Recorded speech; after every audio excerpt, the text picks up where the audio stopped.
দেখুন, আয়ুর্বেদিক চিকিৎসাটা ভারতবর্ষের প্রাচীনতম চিকিৎসা ব্যবস্থা।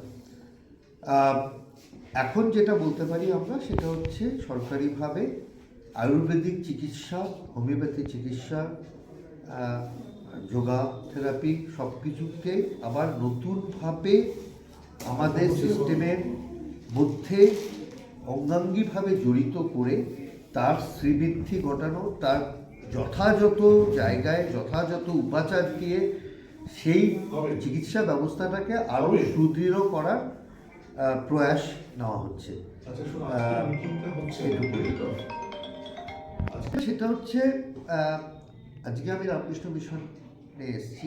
আমার সঙ্গে এখানটায় district medical officer Ayush Jalpaiguri থেকে ডাক্তার কল্যাণ মুখার্জি আছেন, আমাদের ডাক্তার অলোক চক্রবর্তী আছেন, আমাদের ম্যাডাম ডক্টর মেসেস চক্রবর্তী আছেন, নারায়ণী চক্রবর্তী। তারা সবাই মিলে আমরা আজকে এইখানে 5 বছর ধরে আয়ুষ ইউনিটটা চলছে।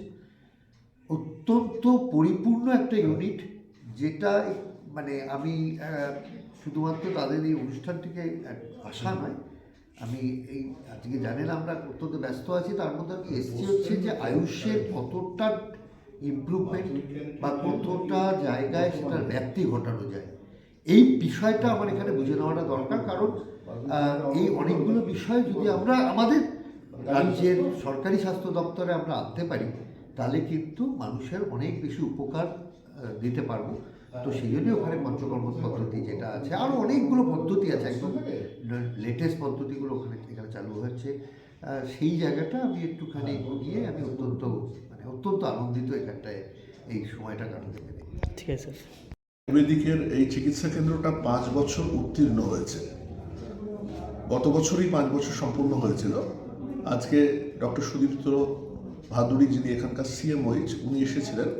3 দিন ধরে একটা ক্যাম্প হবে, সেই ক্যাম্পের উদ্বোধন করতে। এছাড়া ডক্টর কল্যাণ মুখার্জি, উনি আয়ুষ তার ডিএমও জলপাইগুড়ি জেলা, তিনিও এসেছিলেন। সংক্ষিপ্ত একটা অনুষ্ঠান।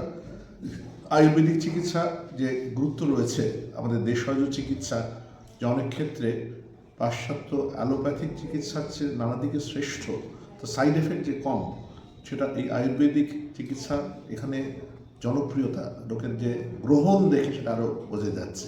আমরা নিজেরাও শিখছি করতে গিয়ে। কয়েকজন ডাক্তার এখানে ওতপ্রোতভাবে রয়েছে, ডক্টর আলোক চক্রবর্তী, ডক্টর নারায়ণী চক্রবর্তী, ডক্টর বিশ্বজিৎ ঘোষ।